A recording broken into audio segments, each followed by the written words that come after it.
CSS PMS के अंदर सबसे बड़ा मसला होता है कि आपने ज़्यादा से ज़्यादा नंबर कैसे लेने हैं। स्पेशली पंजाब के अंदर अगर आप रिसेंटली भी देखें को 100 के करीब स्टूडेंट्स ऐसे थे जो बेचारे CSS क्वालिफाई भी कर गए, इंटरव्यू भी पास कर गए, लेकिन उनकी एलोकेशन नहीं हो सकी। तो सबसे बड़ा इसके अंदर जो टास्क है कि आपने स्कोर बहुत ज़्यादा लेना है, और उसके अंदर भी आप हमेशा याद रखिए कि रिटन का स्कोर जो है वो बहुत ज़्यादा मैटर करता है।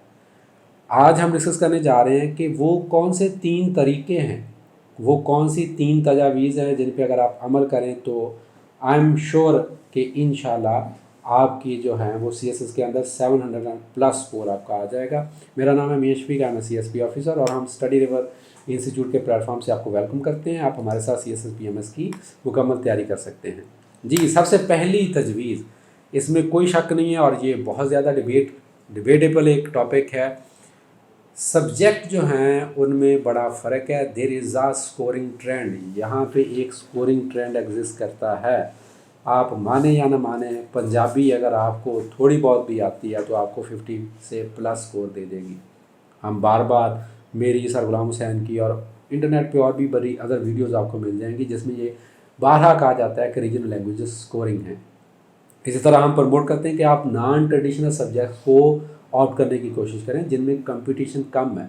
अकाउंटिंग ऑडिटिंग अगर आपकी अच्छी ग्रिप है, physics, economics, computer science, philosophy, European history, business administration, mercantile law, ये ऐसे सब्जेक्ट्स हैं जो स्कोरिंग हैं और इनमें कंपटीशन बहुत कम है। जो ट्रेडिशनल सब्जेक्ट्स हैं उनके अंदर सिवाय कुछ के बाकियों में एक वेव लाइक पैटर्न चलता है। कभी वो बहुत अच्छे स्कोरिंग हो जाते हैं और कभी उस सब्जेक्ट में जब स्टूडेंट्स की तादाद बहुत ज़्यादा बढ़ जाती है और उसमें स्कोर कम आना शुरू हो जाता है। तो this is was my first advice. Second major thing, MCQs। आप टॉपर्स के इंटरव्यू देख लें, इज़ा इरशाद है उसका कोई इंटरव्यू सुन के देख लें, और भी जिन लोगों ने टॉप किया उनसे आप उनकी एडवाइस ले लें, टीचर्स की एडवाइस ले लें। CSS के अंदर आपके 12 सब्जेक्ट्स हैं जिसमें से अगर आप ऐसे और कंपोजिशन को निकाल दें, जो बाकी 10 सब्जेक्ट्स हैं, हर सब्जेक्ट के 20 मार्क्स के ऑब्जेक्टिव होते हैं।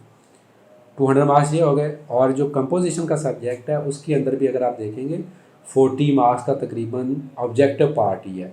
मतलब उसमें synonym, antonym, preposition, pair of words, sentence correction और इस तरह की जो चीज़ें हैं वो 40-50 मार्क्स की ऑब्जेक्टिव भी बनती है।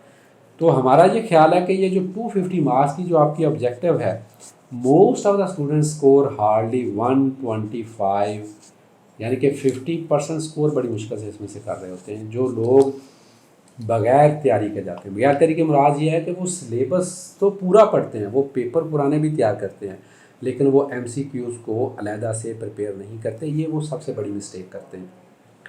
आप अगर MCQs को अच्छी तरह से तैयार करें तो हमारा ये ख्याल है कि out of 240 you can score at least 200 marks. इसका मतलब ये हुआ कि कम अज़ कम बाकी लोगों से आप 50 नंबर ज़्यादा ले रहे होंगे। ये जो 50 मार्क्स आपको बाकियों से ज़्यादा मिलेंगे, ये ऑब्वियसली आपको बहुत बड़ा एज दे देंगे एज़ कम्पेयर टू अदर। अब यहाँ पे क्वेश्चन आ जाता है कि MCQs का बहुत बड़ा मसला है। जो I don't want to take names, जो मार्केट के अंदर अक्सर MCQs की बुक्स आती हैं उसमें इतनी गलतियाँ होती हैं कि बच्चे फेडअप हो जाते हैं। अब उसके 2-3 तरीक़ाकार हैं। मार्केट के अंदर थोड़ा सर्च करें कि कौन सी किताब ऐसी है जिसमें रिलेटिवली कम मिस्टेक्स हैं या वो किसी अच्छे नोन ऑथर ने लिखी हुई है, पहली चीज़। दूसरा, अपने सीनियर से कंसल्ट करें, आपको किसी न किसी से कुछ नोट्स बने बनाए भी मिल सकते हैं। तीसरा, उससे भी बेहतर हाल है आप खुद से कोशिश करें कि उनकी ऑब्जेक्टिव जो है उनको तैयार करने की कोशिश करें। उसके 2 तरीक़ाकार हैं। एक तो लाइक जिस तरह पॉलिटिकल साइंस का सब्जेक्ट है या जनरल साइंस एबिलिटी का सब्जेक्ट है, आपको नेट पे आप चेक करेंगे 1973 से लेके अब तक आपको कहीं ना कहीं से पुराने पेपर्स की ऑब्जेक्टिव मिल जाएगी। ठीक है, मतलब जनरल साइंस एबिलिटी पहले इवन 50 मार्क्स के इसके MCQs हुआ करते थे, तो आपको बहुत सारा मटेरियल वहाँ से मिल सकता है। इस तरह आपको पॉलिटिकल साइंस का, करंट अफेयर का, पाक अफेयर्स का, करंट अफेयर्स को देखिए आपने खुद से तैयार करना है, मार्केट के अंदर से मटेरियल मिल सकता है। तो बात यह है कि अगर आप फोकस बाकायदा टारगेट करके ऑब्जेक्टिव इसकी प्रिपेयर नहीं करेंगे तो आपके भी 50-60% से ऊपर ऑब्जेक्टिव ठीक नहीं होंगे। आपका टारगेट ये होना चाहिए कि आपको 90% प्लस ऑब्जेक्टिव ठीक करने हैं। तीसरा जो इम्पॉर्टेंट पॉइंट है, जो स्कोर के अंदर जो बहुत ज़्यादा मददगार साबित होता है, मैं अक्सर अपने स्टूडेंट्स को यह कहा करता हूँ कि एग्ज़ामिनर ने आपका पेपर पढ़ना नहीं है। ये मेरी बात याद रखें, आप इस चीज़ को मैं इसको आप कह लें कि इसको आपने बिल्कुल वो वर्बली मेरी उस बात को नहीं लेना। एग्ज़ामिनर आपका पेपर देखता है, उसको स्किम करता है, और अगर आपका एग्ज़ामिनर पेपर रीड नहीं कर सकता, आपके पेपर की रीडेबिलिटी नहीं है, आपके पेपर की विजिबिलिटी अच्छी नहीं है, तो एग्ज़ामिनर कभी भी आपके पेपर पे ज़्यादा टाइम नहीं लगाएगा। अगर वो आपके पेपर पे उसको वो अच्छी तरह से पढ़ नहीं सकता तो वो आपको अच्छा स्कोर नहीं देगा। तो ये जो तीसरा पॉइंट है वो है आपकी प्रेजेंटेशन। प्रेजेंटेशन के अंदर 2-3 चीज़ें हैं। बिल्कुल बच्चों की तरह जिस तरह आप 9th और 10th में पेपर किया करते थे, हाशिए लगाने हैं, हेडिंग्स बनानी है, डायग्राम्स बनानी है, चार्ट्स बनाने हैं। अच्छा, आप उसमें अब मैं जब कह रहा हूँ चार्ट्स बनाने हैं, डायग्राम्स बनानी है, हेडिंग्स लिखनी है, सब हेडिंग्स लिखनी है, तो देखिए हर पेपर का एक अटेम्प्टिंग टेक्निक डिफरेंट है।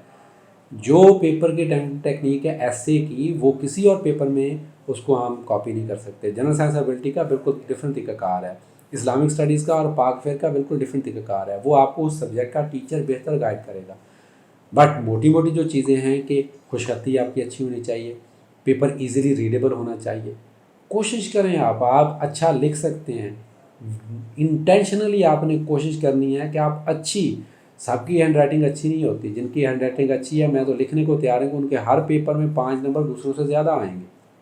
इट्स वेरी क्लियर, ठीक है। जिनका पेपर की हैंड राइटिंग बेहतर होती है, जिनके लिखे हुए की रीडेबिलिटी बेहतर होती है, उनका बाकी से स्कोर बेहतर आएगा। मैं ये इसमें फर्ज कर रहा हूँ कि कंटेंट दोनों का सेम होगा। मतलब ऐसा नहीं है कि एक बंदे की सिर्फ हैंड राइटिंग बड़ी अच्छी है और सवाल चना और जवाब गंदम वो कुछ लिख रहा है, तो ऑब्वियसली वो तो एक डिफरेंट चीज़ है। हम ये तसव्वुर कर रहे हैं कि दोनों ने अच्छा कंटेंट लिखा है, लेकिन जिसने बेहतर प्रेजेंटेशन किया, जिसकी हैंड राइटिंग बेहतर है, उसका स्कोर बेहतर आएगा। तो हमारे ख्याल में कि एटलीस्ट 50 मार्क्स का मार्जिन इसमें आ जाता है अगर आपकी पेपर अटेम्प्टिंग टेक्निक बेहतर हो, पेपर प्रेजेंटेशन आपकी बेहतर हो, आप हाशिए लगाएं, हेडिंग सब हेडिंग्स दें, कोटेशंस का इस्तेमाल करें, फैक्ट्स एंड फिगर्स का इस्तेमाल करें, डायग्राम्स अच्छी बनानी आपको आती हो, मैप्स बनाने अच्छे आते हों, और इसकी आप बाकायदा प्रैक्टिस करके जाएँ। अगर आप पेपर वाले दिन वहाँ पे जाके डायग्राम बनाएंगे और पहले प्रैक्टिस करके नहीं जाएंगे तो कभी भी आपकी डायग्राम नहीं बनेगी। आपके पास अगर कोई और तजवीज़ है, देखिए इसको मैं 5, 7, 6 भी कह सकता था। ये 5-6 तरीके हैं जिससे आप 700 प्लस स्कोर ले सकते हैं। मेरे ख्याल में ये 3 मेजर इश्यूज़ हैं जिसकी वजह से बच्चों के स्कोर में फ़र्क पड़ता है। बाकी ऑब्वियसली अगर आप अच्छा कंटेंट पढ़ के जाएंगे तो भी आपका स्कोर अच्छा आएगा, ठीक है। हम ये मैंने यहाँ पे ये तसव्वुर किया है कि स्टूडेंट्स अगर सेम कंटेंट लिखते हैं तो अगर ये वो 3 चीज़ें करेंगे तो उसमें ऑब्वियसली उनका बहुत ज़्यादा डिफरेंस आ जाएगा। आज तक के लिए इतना ही, हमें इजाज़त दीजिए। थैंक यू, अल्लाह हाफिज़।